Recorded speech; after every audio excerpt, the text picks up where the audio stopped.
Enfin, 12 ans après les Jeux de Sydney où elles avaient été éliminées en quart de finale, les basketteuses françaises retrouvent enfin la scène olympique.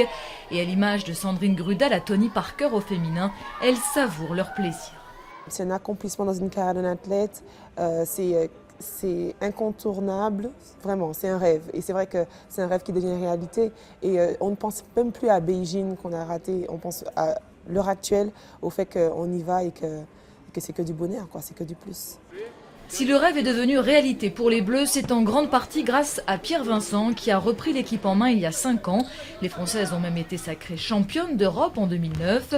À Londres, elles se préparent à un début de tournoi difficile avec dans leur groupe notamment l'Australie, vice-championne olympique aux 3 derniers Jeux, et la Russie, championne d'Europe en titre. On a un groupe compliqué avec beaucoup d'équipes de très haut niveau mondial. Donc ça va être un premier groupe décisif pour nous. Il faut se qualifier, si possible, dans les 3 premières places pour éviter en quart de finale les États-Unis qui est l'ogre de la compétition.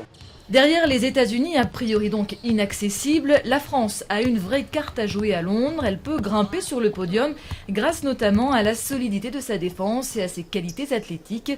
Mais attention, pour cela, il va falloir rester très concentré et ça, ce n'est pas gagné.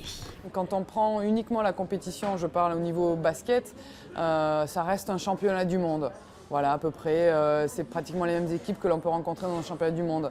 Maintenant, c'est tout l'événement sportif qu'il y a autour avec voilà, ce village olympique, tous ces athlètes du monde entier réunis dans un même lieu.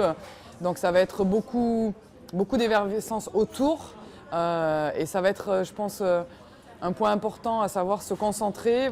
Les Bleus ont en tout cas terminé en beauté leur préparation olympique. Après le Brésil et la Chine, elles ont battu l'Australie en match test dimanche dernier. Une victoire précieuse à 6 jours de leur entrée en lice aux JO.